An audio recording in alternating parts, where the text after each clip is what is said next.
is only our Nexomon, right? Yeah. Don't capture. Abort mission. Hello cookies, it's Siri. I am back and today I'm going to be talking about Nexomon Extinction.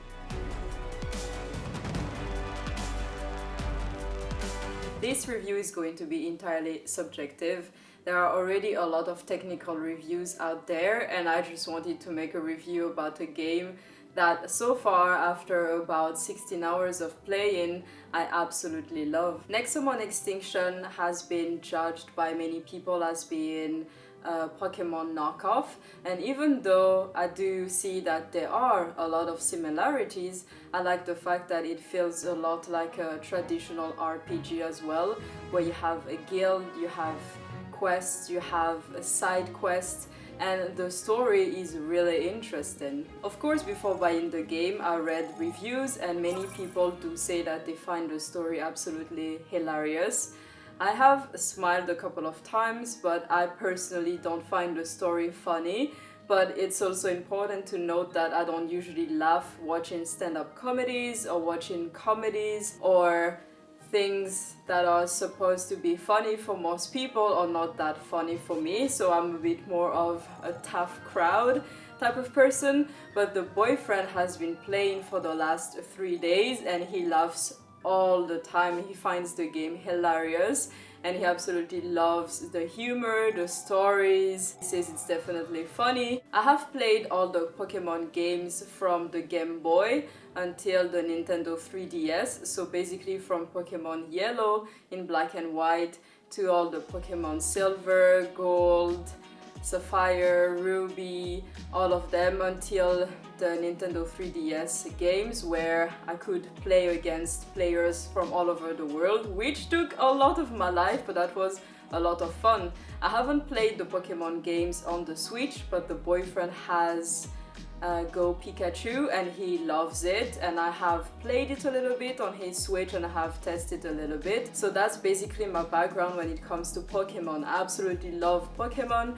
I'm a huge Pokemon fan and I used to collect tons of Pokemon stickers even all the way until university. So you're talking to someone who definitely loves Pokemon. When it comes to Nexomon Extinction, I think the best approach is to just be open-minded, because so many people are quick to judge a game based on something that they loved before, just the same way as some old Disney movies get people really riled up when it comes to having a remake, because they don't want the childhood to be defiled or to be changed or to be tarnished by a new version, so they want to keep the nostalgia intact. So when Nexomon Extinction appeared on the eShop sales, I thought, oh, what is this? The graphics looked beautiful. I thought, wow, it is so colorful, it looks super nice. And then I saw some reviews and I realized that I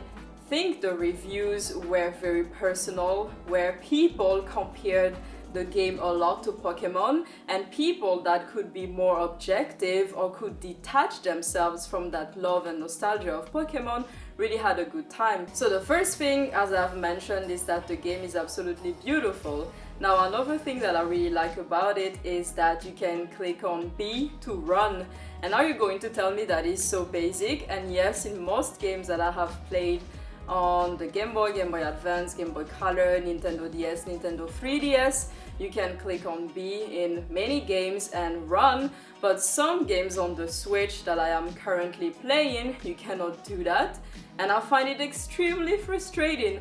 My current, I'd say, favorite-ish RPG, or at least before Nexomon Extinction, is a game that I cannot really remember the name of. Every time people ask me about it, I can't remember what it's called. That game is so great and it is beautiful as well. I love the graphics, the animation, it is so top-notch because I'm super visual with my games and I think it's really beautiful. That game is so frustrating because when they walk on the map of the world, I cannot run and it is so slow, and I have a really hard time with games when it cannot run. So Nexomon Extinction, you can run when holding down B. Another thing that the boyfriend really likes in the new Pokemon games is that you can see which Pokemons are in the grass, so you can go to the ones that you're missing and that you want. But personally, I prefer the thrill and anticipation of going in the grass for hours on end to find that one particular rare monster that you want and then finally getting it. There's such a great, incredible feeling associated to that for me.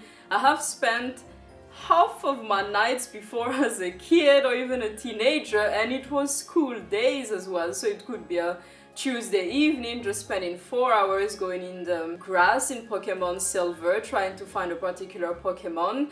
And of course it is more convenient when you can see which one it is, but I prefer the mystery. So you have that in Nexomon where you can see where the grass is moving, so that's also a big plus. You can avoid the grass if you don't want to have a fight. But if you want to have a fight or want to find a particular Nexomon, you can just go straight into the grass that is shaking, and there you can find one. And I really like that. When I was a child with my classmates in primary school, we used to think that on the Game Boy Color, if you press B and A at the same time and if you hold them tight when you launch a Pokeball, you would catch the Pokemon. I'm not entirely sure if that was a myth or not, because for me it worked many times, but I think it's just wishful thinking. When it comes to Nexomon Extinction, there is a mini game where you have to click a different sequence of A, X, Y, B, so it appears on the screen and you have to click them, and then that also helps in your success when it comes to capturing the Nexomon or not. And I really like that because I like the fact that you can control the outcome more instead of just leaving it to luck. Of course, in both games, the weaker the monster you're trying to capture, the higher your chances of capturing it. But at the same time, having that makes you feel like you're contributing to it more in person as well, so you get more involved. Like a Nexomon Legendary, right? There's only one of her. The next thing that I really like is that in the inventory of the Nexomons, you can actually see at which level they evolve, and that is something so useful. It's sometimes nice when you train a Pokemon to have a surprise and see him or her evolve and go dun, dun, dun, dun, dun, dun, dun. But at the same time, sometimes I really like knowing when a Nexomon evolves, because then I can grind until that level and know that, okay, I have to grind just a little bit more so the Nexomon evolves and then I can go on to the next task, because I always try to get my Nexomons as strong as possible until the next task. I really don't mind grinding for 3 or 4 hours, and that's why even after playing Nexomon for a week now, I'm still about at the same place in the game as the boyfriend who started to play 3 days ago, because he doesn't grind as much, but I grind for a long time. So that is for me really nice when I know that my grind has a stop, because this particular Nexomon will evolve at level 22, so I just have to reach that. This is the rarest Nexomon you have to capture. No, you should not! It's only mine! This is only our Nexomon, right? Yeah. Don't capture! Abort mission!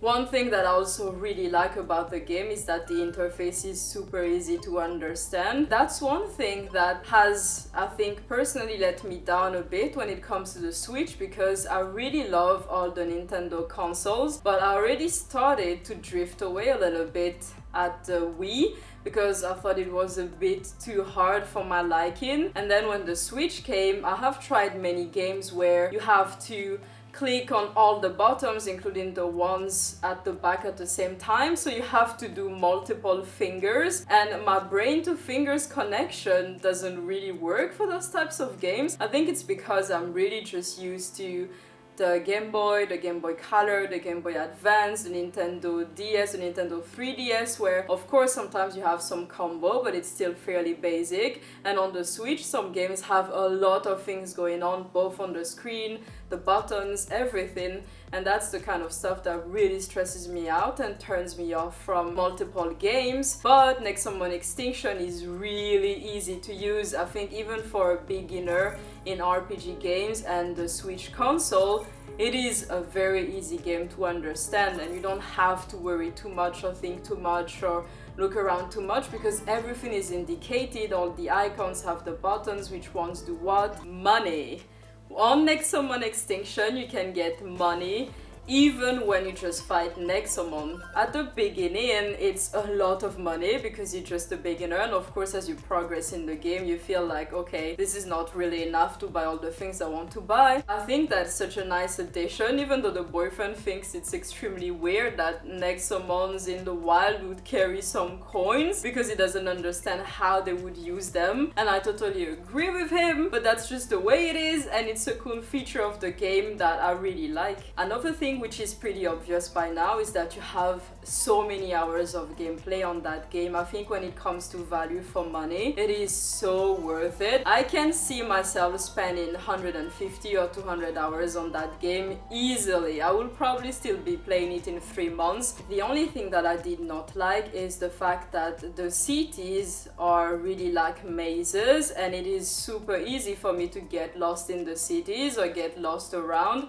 and that is something that frustrates me. I wish that there was a map somewhere of the cities. There is a general map of the world, but there is no real map of each city unless it is further in the game, so I haven't found it yet, or it's just that there is no map of the cities. The boyfriend doesn't have any issue with getting lost in the game, but he has a good sense of direction. I don't in real life, and we discussed it yesterday, and he says that it might have to do with the fact that I get lost all the time in real life anyway and get frustrated. So it might be that, but for me it is frustrating when going into a new city and then it pans all over the city, so I see all the places and I can already imagine myself getting lost and trying to find my way around, and it always happens. So that is the one thing that I don't like about the game so far. One thing that could be nice to have in the future is the possibility to do co-op, but even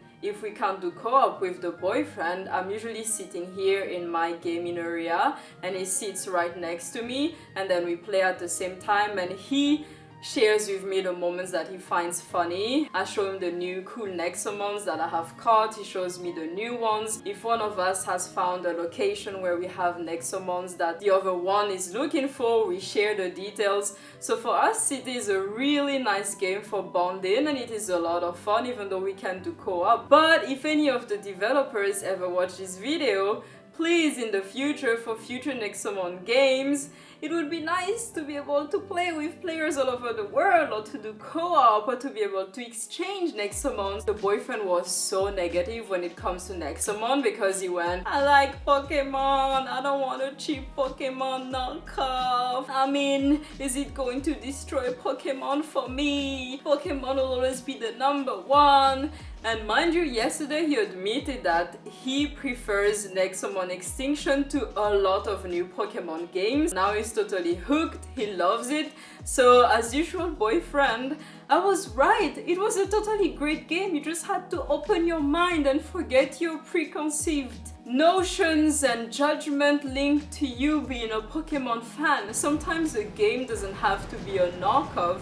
Sometimes it doesn't have to be a replica, or sometimes it can imitate another game a little bit but still be really great on its own, give you a lot of game time, value for money, a lot of fun. Let me know if you play any Switch games. I have so many games that I have played in the last couple of months that I really like.